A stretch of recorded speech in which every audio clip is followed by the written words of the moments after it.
Hello, friends. Hey, happy Pride, though it's almost over. So I got a very funny notice just now. Happy Pride for this one. So the title that we have for the stream here is the gayest episodes of Trek, right? Mhm. So on StreamYard, the platform that we use to stream, I hit the go live button and I got a notification that Twitch does not like the title of this. And it didn't say specifically that you can't use the word gay or gayest in your title, but how much you want to bet that is actually the problem? I can bet that. Do you want to rename it so that way Twitch will Yeah, not block it? yes. I switched it to the most LGBTQ episodes of Star Trek, which is Yeah, that's I get. we're I being mean, I censored do during get. Pride Month, Anna. Yeah, I mean, I do get like, okay, you don't want people who are using it as like bullying, but also at the same time, you know what? I'm a queer and I bully the queers regularly. That's my queer Not the privilege. goal. Not the goal, Anna. That's not what we're No, doing I'm this not evening. kidding. It's not. It's not the plan. It's I should be called able to say the thing that I self-loathing. am. That's the thing, right? I know. I Yeah, know. no, I yeah. know. It's a lot. Yes, we will in fact say gay several times, Yeah. so many times throughout the course of this stream, I believe. So, quick bit of Rename it introductions. I am censored by Ron DeSantis. the most redacted episodes of Star Trek.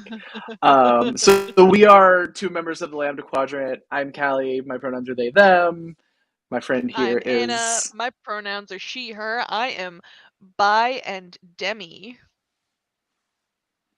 love that. If you, Love that for yeah. us. While we're sharing, I am queer and non-binary. Um, it's very cute little introduction. So we are talking about the gayest episodes of Star Trek, and the thing about that is, so Anna. So a little behind the scenes discussion here. Anna is the one who proposed this topic, and I said yes, love that, let's do it. But let's not just talk about like the Outcast or Rejoined. Yes. Wonderful episodes, to be clear. I love those episodes, but those discussions have been kind of done, and so we're going to talk.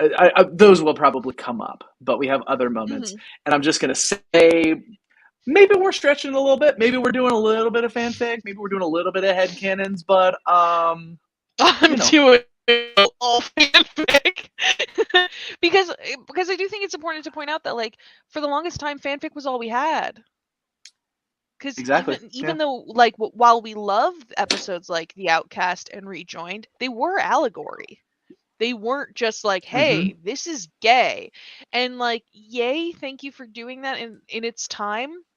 But anyone who is like, oh, but now they got all these gay people these days in like the newer series, which for starters they don't actually have that many gay people, especially they canceled certain things and da, da, da.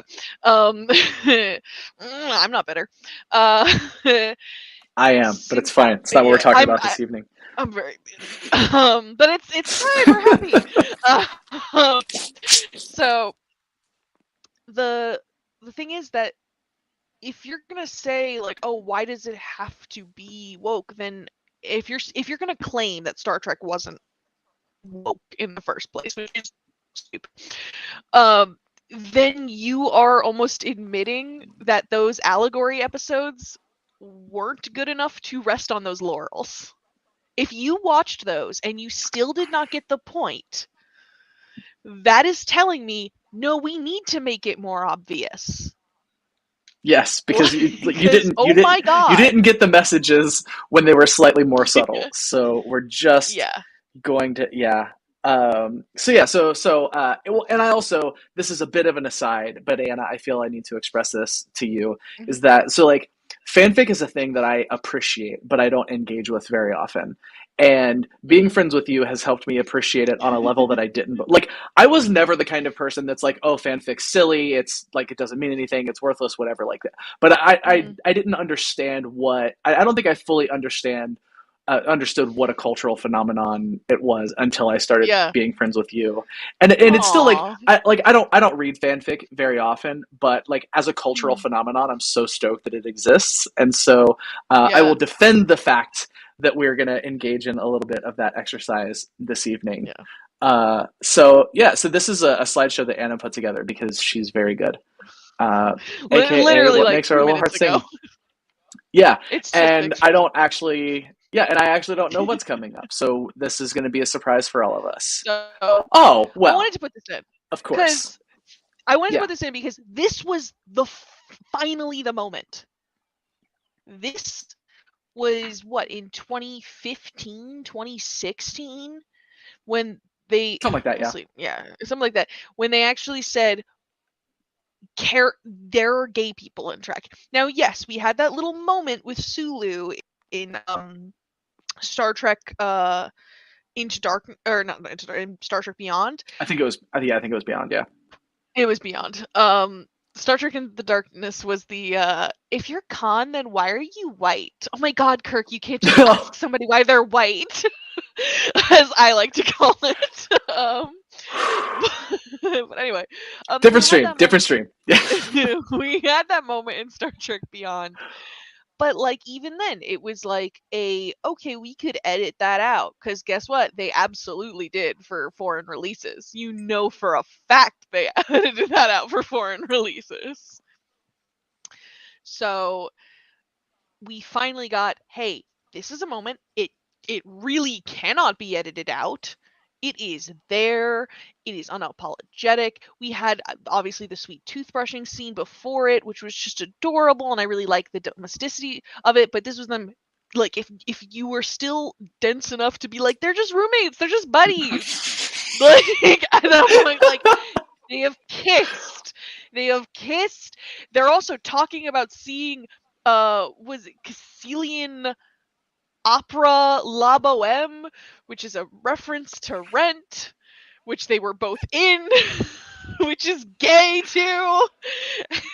And like Yeah, there is just and it's hard, gay right? So upon like gay, and I love I did a panel once where we ended up talking about Rejoined, and it. it was somebody had brought up, Jadzia Dax as like she is actually Star Trek's first queer character, which I don't think is an entirely wrong take, but I think if we're going to read into things and put things there that aren't necessarily on screen, this one is more on screen. What I'm trying to say is that I think William Riker is also queer, and Oh Tasha God, Yar. yes.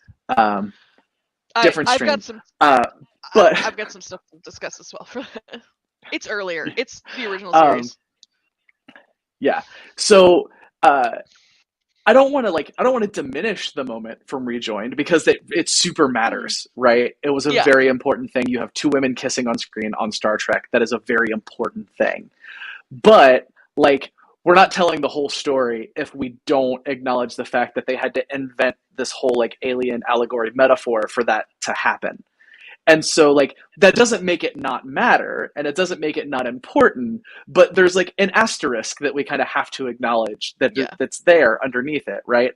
And I remember somebody Mhm. at a panel getting very very upset with me for saying that because she had like really held on to that moment as like a queer Star Trek moment, which like it is, right? Like Yeah. I was just kind of lamenting the fact that it had that asterisk, and so that's like to your point, this is like no, we're just doing the thing. There's Yeah. no context. There's that like this is just gay people being gay. Yep. Yep. Absolutely. What do we get? Oh, And of so course. I obviously, because again, we didn't want to talk all about the obvious ones, but we should mention them. So obviously, we Of have course. the Outcast. I wanted to put this one in because obviously the first one, it was like this is finally the moment. The Outcast was the first time that Star Trek was like we're gonna kind of play with it. We're gonna give it a little playful thing. And sure, you can absolutely give arguments that Riker is still fully straight because Soren identifies as a woman, but like also I argue that Riker slept with so many different aliens that probably so many different genitalia. I don't think gender identity is stopping him But that's Well, a whole other to thing. be clear, Riker starts falling for Soren before he knows that.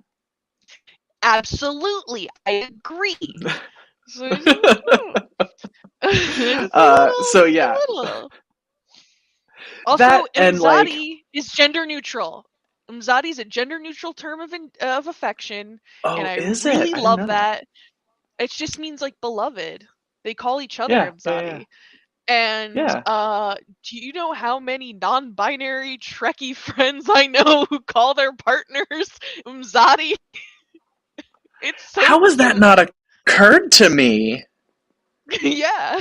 I have I have some talks that I need to have with my partners. That is, uh, so I will say a moment about this episode that doesn't often get talked about as a lot of the others that I will always bring up in a discussion of the Outcast is, or no, I'm sorry, not of the Outcast, of Star Trek: The Next Generation.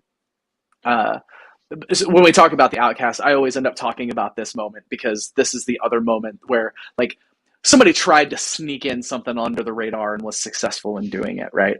So the Offspring, when Guinan is Yes. in 10 Forward teaching Lal about social dynamics, the script had originally called for Guinan to explain to Lal that when a man and a woman fall in love with each other or like each other or whatever, They kiss. Whoopi Goldberg, yeah, Whoopi Goldberg Yeah. deliberately chose to say two people instead of a man Yes. and a woman, Yep.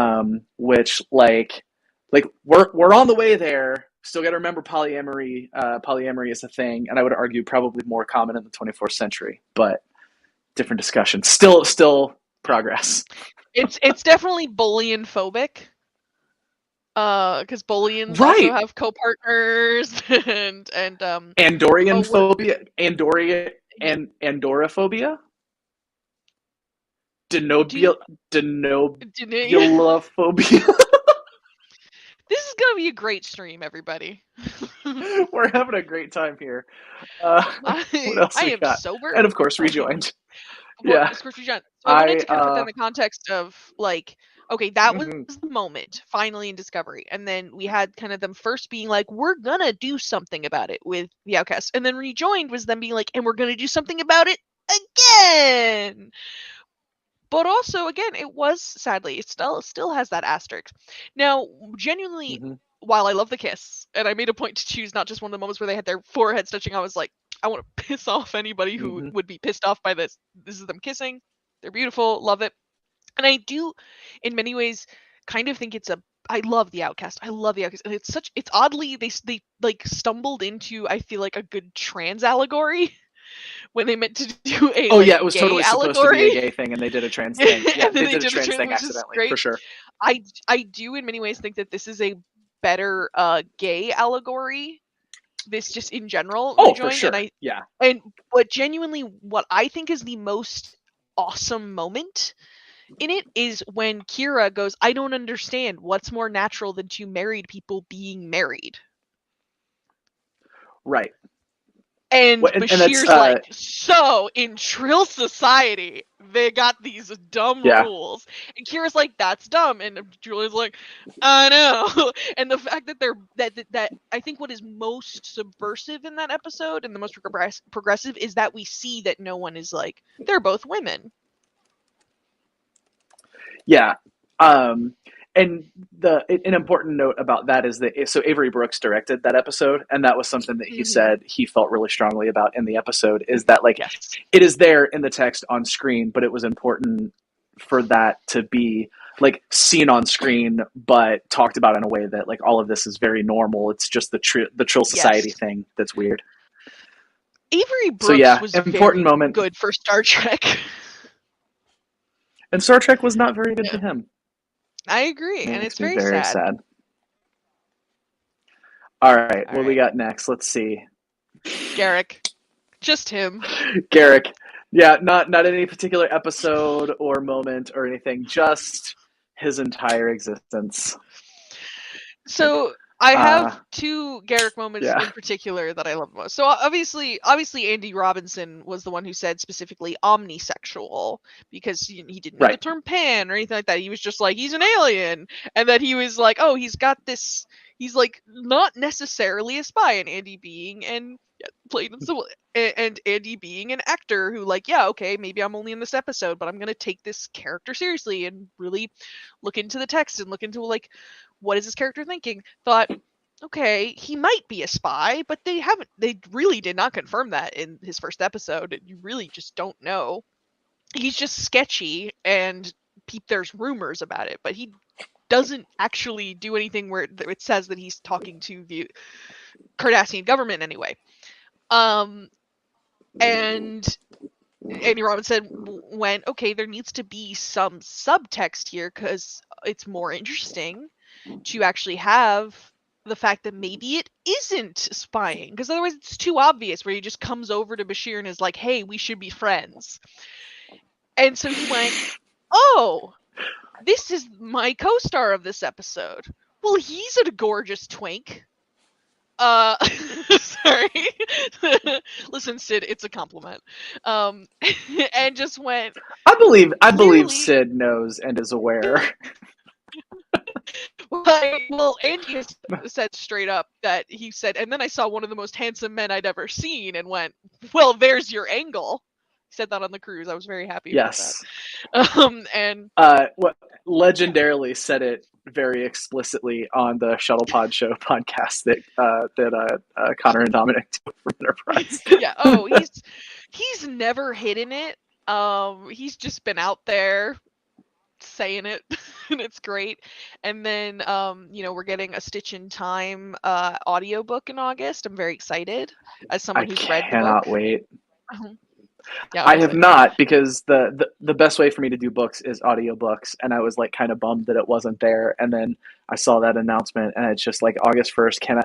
And I actually think I'm going to end up listening to it on the plane on the way to Vegas, because it's going to come out just like a couple of days before that happens. Honestly, so I might too. That's a good plan. It's going to be great. It's going to be very, very Garrick and very gay in Las Vegas. Yep, very Gayrick. So gay. Oh my God, Anna. I write fanfic. I've made all the jokes already. Okay. That's fair. So two moments that I particularly love with Garrick is one, he's on the Defiant. I think he snuck on one of the many times he's like snuck on to places where that should be way more secure. He's gone on to the Defiant when they're going to take Odo to the Founders because Odo is sick. Yeah. And he's like, hey, I want to be here because I want to talk about the if there's any prisoners, and be like an official from the Cardassian government, essentially. We find out he wants to see if his dad's alive. Right. But he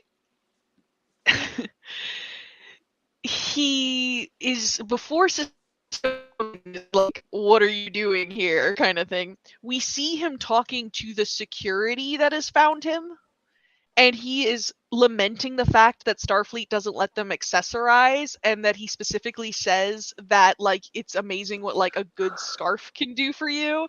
And I really appreciate that. Not only is he is a spy and he is the successor, he's actually very passionate about his craft of tailoring. And he's gonna try and make a sale. Like, well, I mean, that also just feels deeply, deeply queer to me, because like fashion is not my thing. For sure. Like, yeah. It's like fashion is not my thing, and that's not how I flirt with people, but I still feel like I can recognize flirting when it's happening, and that was like, that moment felt like a little bit more than about just fashion to me. Yes. And I think there's an element of like, obviously it takes place way in the future, and I'd like to think that is no longer gender and stuff like that, but also the writers were writing this in the 90s, and I think having Garrick just be like, you should have a scarf, young man, is just the exact kind of like 90s, this man's a little, writing. Like, it wasn't subtle. Yeah.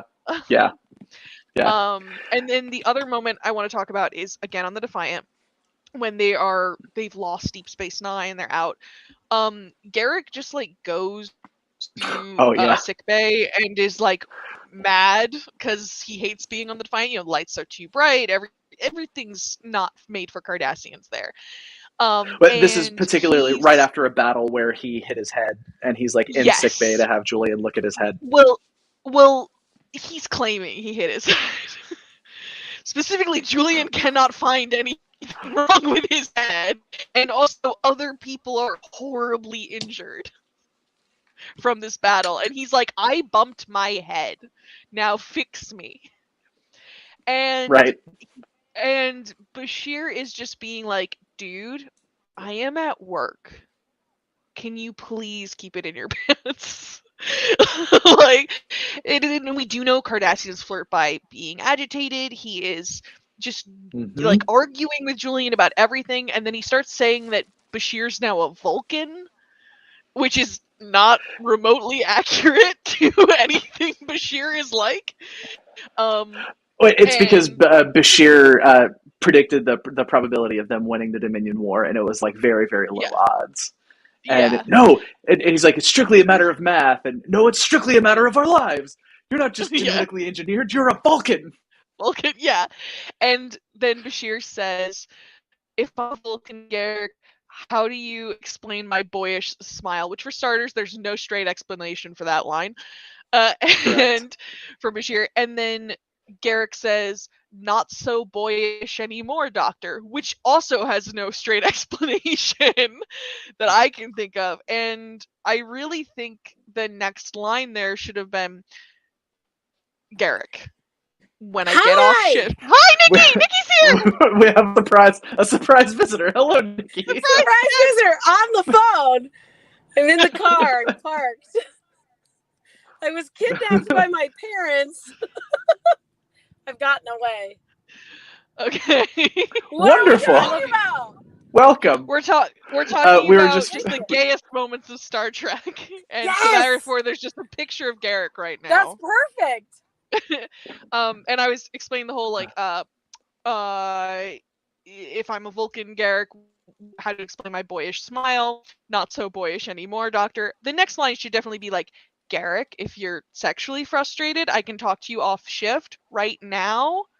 I have sick patients that need me. And then Garrick should be like, fine, I'll be in your quarters. And then you could have a cute moment of Bashir being like, you don't have the code. And Garrick being like, never stopped me before. And that would be the great little button there. Just saying, I am Anna available is a for writer. You can hire. tell. I studied screenwriting. Anyway, well, I'm not actually available for hire, even though I'm not part of the union because solidarity with the writers. Anyway. Oh yeah. I had no scab. So, Okay. so I peeked ahead, and I know what the next one is. I'm very excited for it. It Oh. is one of my queer Star Trek soapboxes, and it is the episode "Prodigal Daughter" from DS9's seventh season. Uh, an episode not generally loved by the fandom, and I I love it. don't even necessarily blame people for feeling that way about it, but I will present a different perspective, maybe. Um, so obviously, it's well known that lots of trans people identify with the Trill as a sort of trans allegory, right? Like you, different kinds of bodies, different lives, essentially, and there's just like lots of gender stuff wrapped up in that, which is why when I am around Star Trek fans, if pressed to describe my gender, I will always say my gender is newly joined Trill, because that's Nice. just how I feel about gender most of the time. Um, so all of that's to say, Prodigal Daughter is Esri going home to hang out with her family after having been joined in this massive life change, this massive, like, so much is different about her now. And it's obviously there's friction there because like mom's in bed with the mob and brother killed somebody, but um, it's not that they like hate each other Whoopsie. or dislike each other or fight, right, as one does.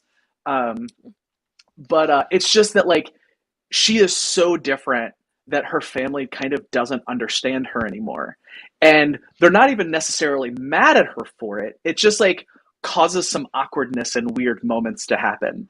And Anna mentioned this when we were messaging back and forth about this. At one point, when Esri says that the first time she called home after getting joined, she said, "Hi, Mom, it's Tobin." Yeah. And just like being confused, which is like anyone who is trans will be familiar with the concept of dead naming yourself accidentally. Very weird, interesting, uncomfortable thing that happens to many of us, especially early on. Um, and more so than any outright, like, you're trans, you're queer, I hate that, I can't love you anymore, I can't be in a relationship with you anymore. I am fortunate enough that I experienced very, very little of that when I came out. And it was just sort of in the few years afterwards, I started to realize that my life was so wildly different from all of these other people that we really had trouble relating to each other and understanding each other. And it would cause moments of friction, not because anyone was mad about it or anything like that, but just like I literally don't understand anything about your life anymore. Like, what is happening? And this episode just feels so deeply familiar to me on that dimension. Aw, that was genuine. All my other stuff is very, It was. very silly.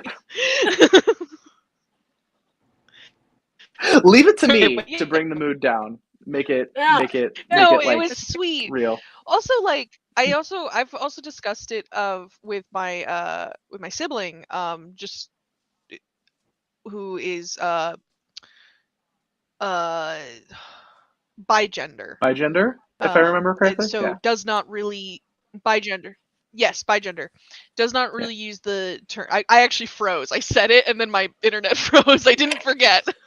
um, but the uh, the thing is that we both really like that episode because we've discussed the concept of like, oh yeah, when something's changed and things are weird because people don't get each other anymore. And I also think her brother is very much kind of an allegory of when you try not to change and are just going to go with the Right. flow, but you are not meant for this. Yeah. He Desperate to implodes. not be the thing that you are. Yeah. Yeah. Come out, Arvo, And Narvo. they're If kind that's his name. I forget yeah. his name. Yeah. I don't They're remember this episode, so I can't speak to it. foils for each other. It's the Oh my episode god, it's so where good.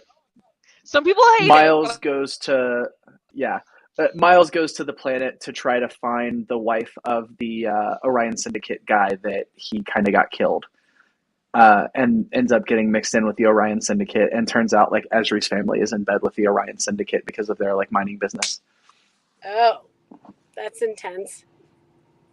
And so like Miles is missing, and Esri has yeah. to go home to try to help find Miles. Got it. Yeah, I'm on a rewatch of DS9, but I'm on like It's season 2 or so 3. yeah. Yeah. It's like a classic make O'Brien suffer episode, but sprinkle in some Esri suffering too. Right. What next up we have a trans fan favorite. Top yes. Surgery Kirk. Yes. Interestingly enough, both of these pictures come from episodes really having to do a lot with Vulcans. They're different episodes. Oh, yeah. It's the So one make on that the connection there left for is me, where we fanfic meet writer. Spock's parents. Yeah, well, so obviously we meet Spock's parents, I believe, after the Ponfar episode. I think Journey to Babel is actually after Amok Time. is actually after Amok Time. Yeah. And so Amok Time is obviously where Kirk gets his titties yeeted off very aggressively by Spock. That it's a real aggressive top surgery.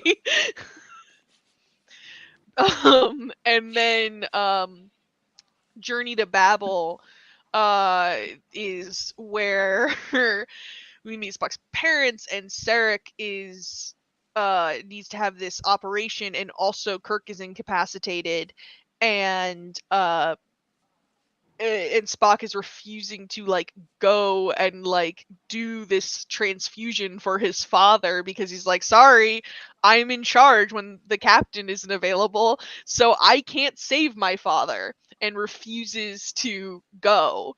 And Kirk fully just has like a steroid like jabbed into him so that way he can show up on the bridge and be like, yeah, I'm fine now, so you go do that thing. And then the second Spock's off the bridge, he just collapses and is like, Scotty, take the helm. um and which is just so much. I love that they didn't even try to be like, Spock, learn that sometimes family comes first. They're like, no, we have to lie to him. Like, he's not gonna change his mind. He's gonna let his dad die. But so obviously this right here, this is Kirk just kind of wearing some bandages, because obviously later he had more proper surgery done by McCoy, fixing up that very aggressive top surgery, and he's just kind of wearing those. Those have nothing to do with the issue he's dealing with in Journey to Babel. That's just because he's still in wearing bandages from his top surgery, trying to be real safe, because it was a very messy top surgery. Anyway, so that's the connection there. Wonderful. Wonderful. I didn't look ahead, so I don't know what's next. So let's just. All Okay, right, Anna, so- you're our TOS expert, so Yeah. I'm not immediately sure which episode this is even from. Bad Star Trek So fan. this episode is Errand of Mercy. I love TOS. It is, in my opinion, it is kind of the gayest series. It's so campy. I love it so much. Also, it's what I started on. I went in order. And because my daddy raised me, he raised me right on the trek. God, I love your dad. I love your dad Yeah, so my parents are much. great. Callie's hung out with my parents. And so Journey to Babel. This isn't Journey to Babel. This is Errand of Mercy. It's the episode, for those who don't remember, there's this planet that is like medievally renaissancey, and Oh, and they are at an important place for the Klingon Federation war, and the Federation gets there first with the Enterprise, and they're like, hey, yes, we would like to make a base here. We will not force you to let us have a base here, but we can offer protection because the Klingons are going to force you. We don't have to make a base to do the protection. We'd like to, but this kind of a thing. And they're like, oh, we don't really want to, like, if you want to take that from us, you can. Like, we don't really get involved in wars, though. And Kirk's like, I cannot stress this enough. The Klingons are gonna mess you up. You do not have the stuff to keep them at bay. You're making a bad choice. You're allowed to make that bad choice, but you're making a bad choice. And they're like, it's cool, man, don't worry about it. And then the Klingons get there earlier. this is a core episode. Yeah. And then Love core. Klingons get there earlier than they thought, so Spock and Kirk are going to still be on the surface, and the planet people are like, okay, well, we don't want you to get injured, so just dress up as one of us. Obviously, Spock is going to be a Vulcan, but he can just be a Vulcan merchant, that he doesn't have to be Federation. Like, okay, cool.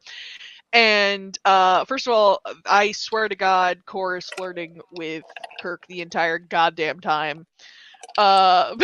Because Yeah, because that's how Yeah. Klingons flirt too. Yeah, because Being like aggressive and combative, Yeah. right? because God, what a confusing planet to live on. Core is basically like, I need a representative from your people to basically explain to me like the land and how your people work. But all of you are smiling and so agreeable, and I hate all of you. And then he looks at Kirk, who is clearly frowning, and he's like, I like this guy. this guy can be my dude. And Kirk's like, I do not want this job. And he's like, even better. And it's like, so there's that. But I also like to view it as that time Kirk and Spock went on a date to the Renaissance Fair. That's what that looks It really does. And Renaissance fairs are gay. I need to explain this. I have been going to Renaissance fairs since I was little. Before the pandemic, I went every year. I love Renfest. And the way I know that they are gay is because this past year I went to a Renfest and I invited like all of my friends, and none of my straight friends could make it. All of my queer friends were already going. So I'm just saying Ren fairs are gay. Your logic is unimpeachable. I cannot and will not argue against you. no. They didn't bring anyone else on this mission. I mean, usually it is like, why'd they bring all the senior staff on TOS? But they didn't even bring the others. It was just Kirk and Spock on a big mission. Okay, so I remember this episode now that I thought about it, especially because it's the first episode where we meet Kor, Dahar Master, son of Rhinar, etc., etc. Love, my Klingons, I don't actually remember this episode, but like, you will remember when I see this episode. Picture, I know it's gay. So here's the thing. Hit me. What do you got? In the Star Trek fandom, and in the series, we talk about this episode a lot, but no one talks about this guy, and it's gonna blow your mind when I tell you what episode this is. This is the Arena, the Gorn episode. Oh, shit. Yeah, Vasquez rocks are back there. I see it. He's the guy that made them fight. Wow. Because you're right. The Gorn attack the planet, and then suddenly the Gorn captain and Kirk are brought to this one planet without anyone else around, with all the tools they need to fight, and are just made to like fight. And this little twink is just watching them the entire time. It is revealed at the end. He's just watching them, and then he shows up and is like, well, you didn't decide to kill him, and I kind of wanted you to, but it was also kind of cool that you didn't. Anyway, that was interesting. And Kirk is like, yo, this was messed up. And he's like, maybe, bye-bye, and leaves. Because it's like, we're in elevated beach. And having this at the risk of... Twink, sorry, this weird little twink was like, at the risk of two strong men fight over me. What? Okay. Gay. At the risk of poorly representing our community, I will simply state, who among us has not experienced a very messy queer picking fights between other people? Like, this is a thing we have all experienced, yes? In a sparkling I feel like outfit, Anna's... yes. Yeah. And Anna's internet has apparently taken this time to freeze because... Oh, no! I would bet she is expressing a very... like, horrible cell reception. No, you're doing great. You're doing great. Okay, good. I feel like Anna was probably. Oh, there she goes. I feel like she was probably very strongly expressing a very strong opinion that I probably agree with. Yes. But What's next on the slide? Wait, who has the hi, I'm slide back. show? Callie has the slideshow, but I made it. Okay. Yeah. Anyway, that's a messy twink. No Yep. one. Just the fact that the episode is so famous and no one talks about this person. That's homophobia. Yeah, true. I didn't even realize that this person existed. So yes, I agree. Okay. All right. I'm a big fan of the next one, and I just need to say, when this next slide pops up, I just need it to be made very clear that I have much more to say about this than I will say on a live stream. Not because I am ashamed of who I am as a person, but because I'm worried it will get the video pulled from whatever platform. Oh no! Yes. Oh no! This is the wrong slide. Okay. Oh. Okay. Wait, is No, that I'm thinking of Anna? the last one, Anna. Sorry. That looks Yeah, like I All right. totally. Anna. Okay. So that's the Salt Sucker. Some people have seen me cosplay the Salt Sucker. I did make a silicone So prosthetic. good. Thank you, So Ian good. V. Cromer, Very good. for people who are fans of the show Face Off and such. Ian V. Cromer was my teacher. And he taught me how to make that prosthetic, and I could not have done it without his help. And I did it at Vegas, and I also did it at Chicago. Anyway, so I like to point out that creature M113, because that is the salt sucker's actual like species, is the ultimate drag icon. Yes, man trap. Ultimate drag icon. Oh, Just wow. like first of all, does just plays with gender a lot. We Sure. don't Yeah. know the gender of this creature. Or if it has one. Or if it has one. Exactly. Yeah. People often refer to the creature as either species M113, salt sucker, salt vampire, or Nancy, because that was the name that was given the most because of the wife and all that stuff. Whether the creature is being a bombshell to this guy who loved this guy was having the weirdest day. It ended with him dying. But I do love he is it starts with, oh, Nancy is this woman that we will meet. There's this like doctor, there's a scientist and his wife, and oh, Dr. McCoy, who I work with, was like, she was the girl that got away in his life. And she was like the love of his life and everything. Oh, cool. That's kind of a fun anecdote.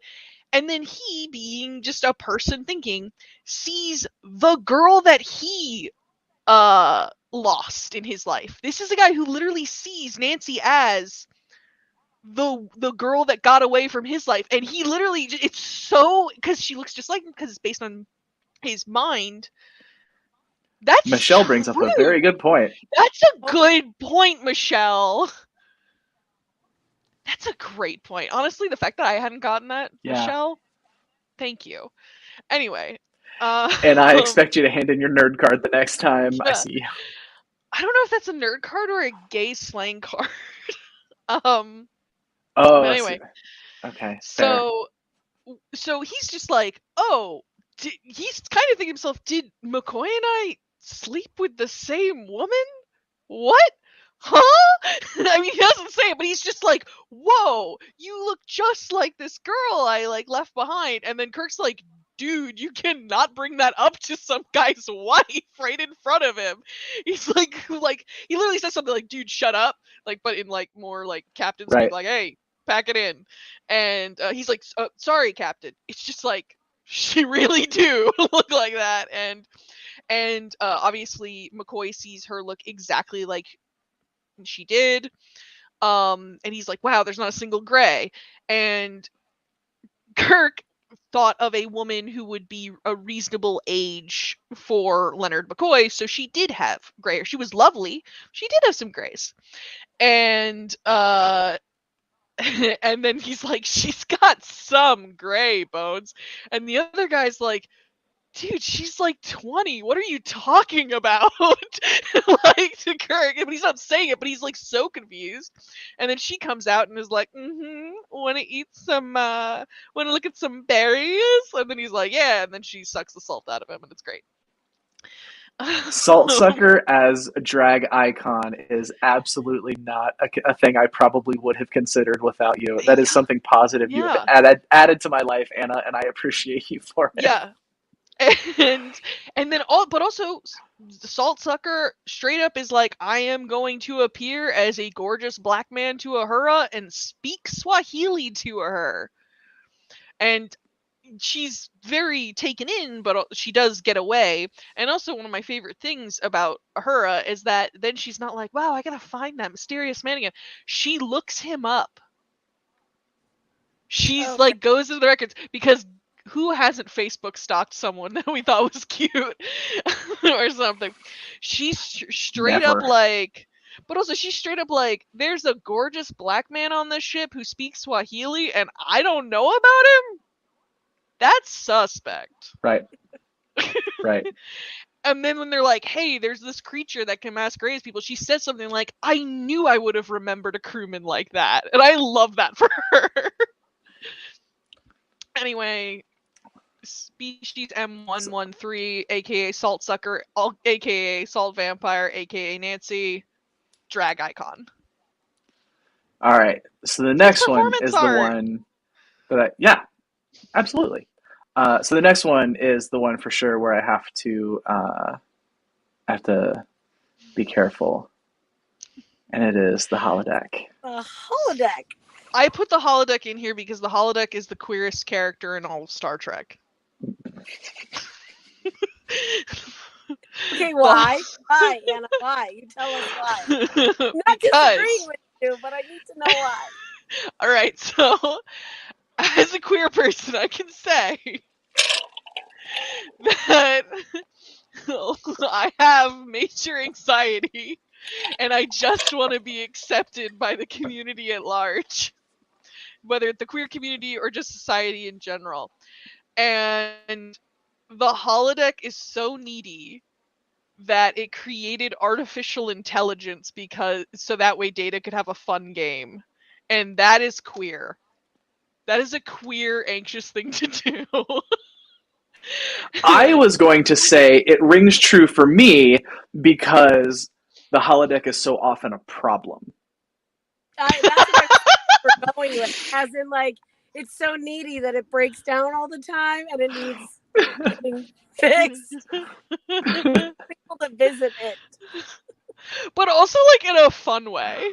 Like, who doesn't love a good holodeck episode? To the point that the writers were specifically told in Deep Space Nine, no.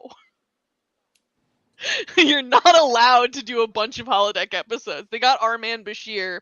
They wanted to do more Bond episodes specifically, and they were told two things. They were told by, I think it was even Rick Berman, who was just like, no, they get out of hand. You can't keep doing holodeck episodes. We know how this goes. They get out of hand. They do. Get stuck in it, yeah.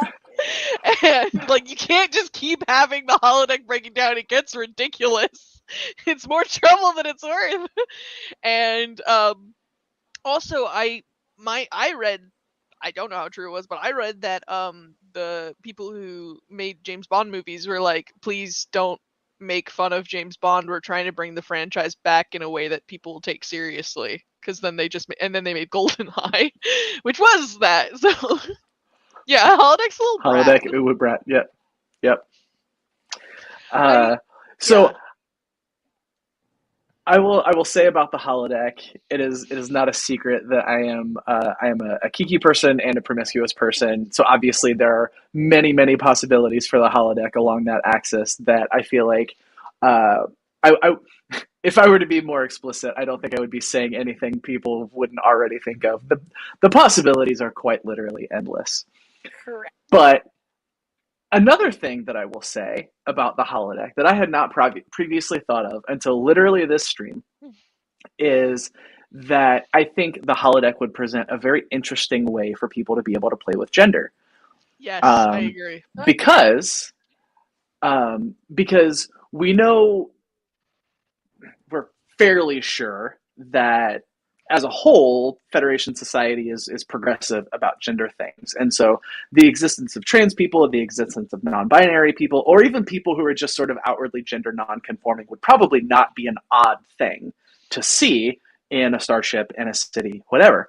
But I don't think that means that people still wouldn't play with it a little bit. Like, because I think as long as there is a society, there will probably be conventions of some kind. And a big difference, I think, will be that the conventions are simply the things that most people do. Not that is this is the only normal and acceptable thing that you can do along the lines of like, you're a woman, you have to wear these kinds of clothes or whatever, right? So there are probably things that are just like, well, this is the common fashion. And then there are going to be a whole bunch of people who are like, not my thing. I want to play around with other things, right?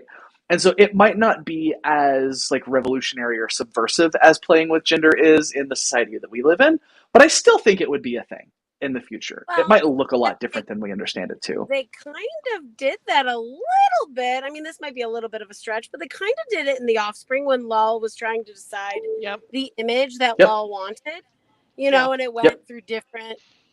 I mean, it was Which very also, bi-gendered, like, but it went through different Yeah. things. So yeah, but also like that's another one of those moments where it was like Star Trek didn't realize how progressive it was being in that moment of Yeah. Data Yes. being like, oh, my child is going to be able to choose their own yeah. gender, like sex and appearance. Like, awesome, great. Yeah.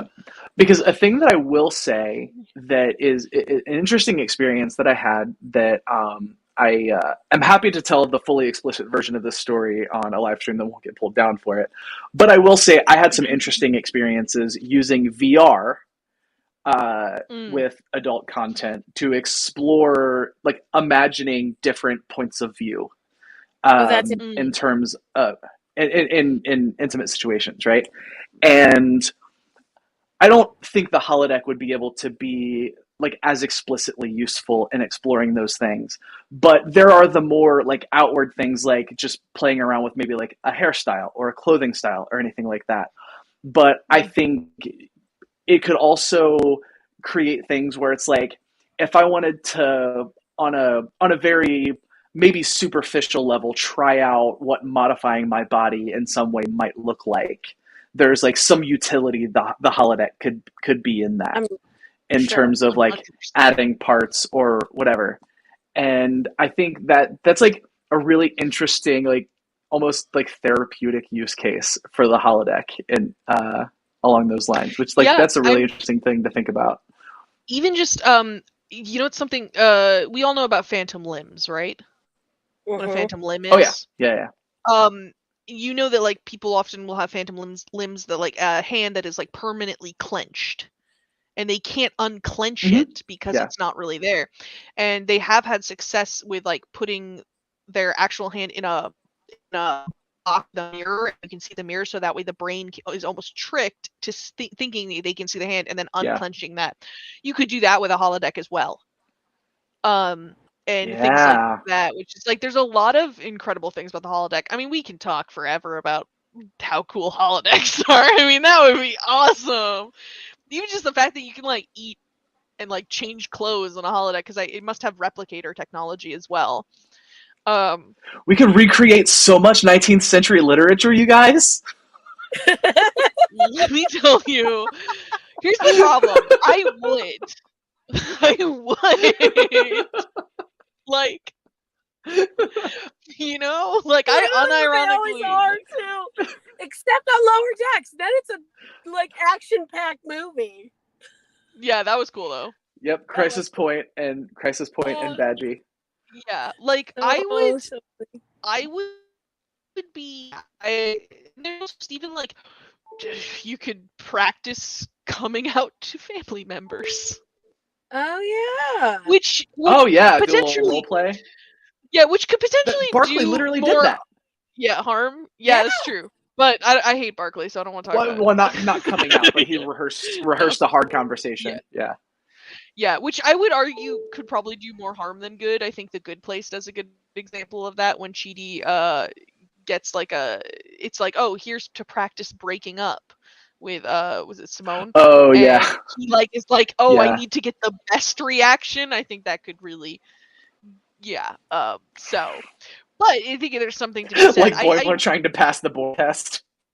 Exactly. I would genuinely love in Prodigy trying to pass the Kobayashi Maru test like every time. No, I got it. Go again. That was a great episode. That was such a good episode of Prodigy, and the fact that they used audio from like actors who'd passed away. It was a beautiful tribute. It was what a good episode. And then also Gates is just straight up there. Yeah. Like that too. It was like all these legends who'd passed away, and then there's a living legend right there. Yeah. Side note. This is a side note. This is not a queer thing. This is not a. It's kind of a Star Trek thing, but it's a real life holodeck tech kind of thing. So my cousin just graduated from college. He works in gaming and VR. He works actually, Callie, you'll love this. He works down in Cincinnati, Ohio.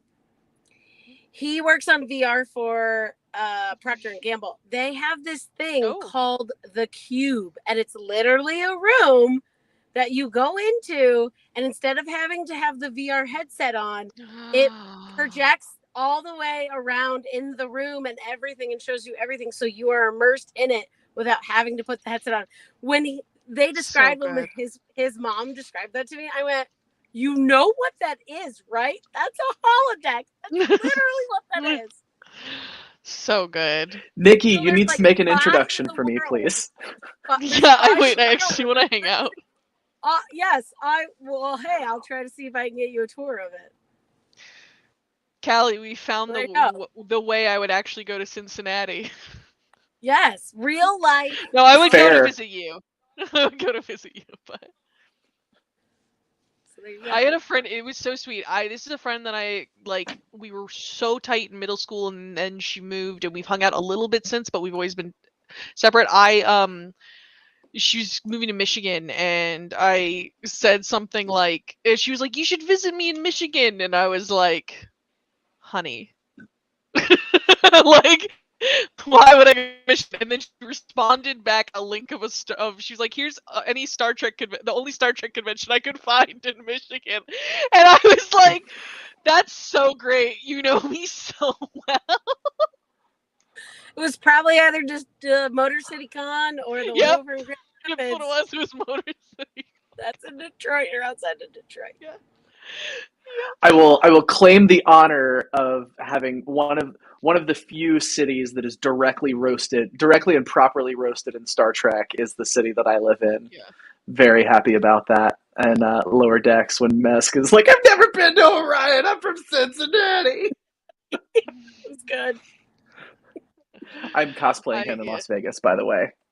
I'm so excited about that. I'm gonna get like a first contact jacket. Somebody that I follow on CG Trader made a 3D model of his like multi-tool.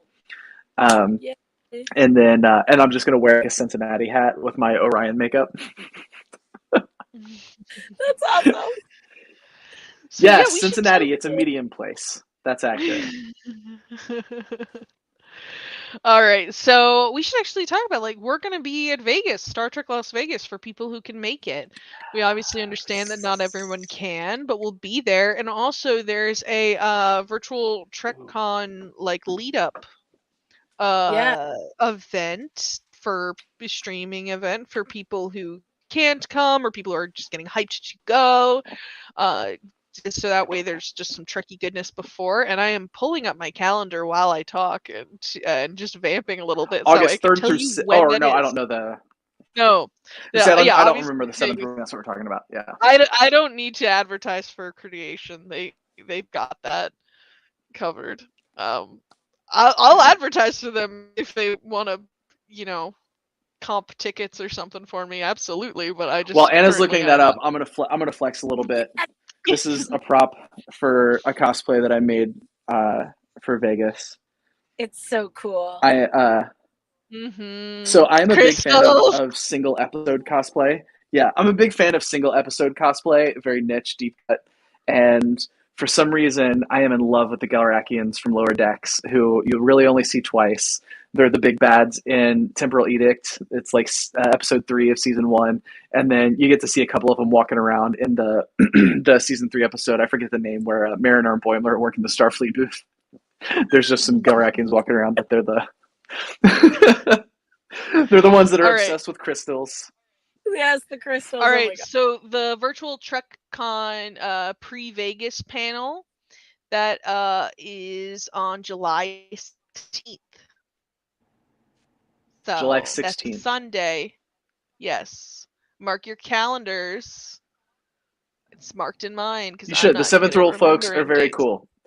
They're good. Yeah. They're good people, and they do good stuff. 7th Rule pod. And so I'm at least going to be there for that, to talk to people about Star Trek Las Vegas and all that good stuff. But I hope everybody learned about how any part of Star Trek can be gay if you want, but also, isn't it nice to actually get real gay characters so so you don't have to come to my stream to hear about it and have it dissected? Anxiously Well, awaiting Mariner and Jennifer's wedding in Lower Decks. Wrong camera, Anna. Wrong so camera. here's a fun thing that we haven't done on stream before.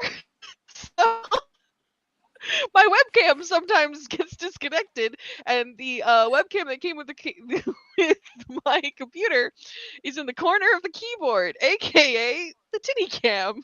I don't know why it's designed like that. It doesn't make me happy. Give me a second. There we go. All right, friends. Well, that is time. We are the Lambda Quadrant. If you're going to be in Vegas, please come say hello. If not, say hello anyways. Follow the social media.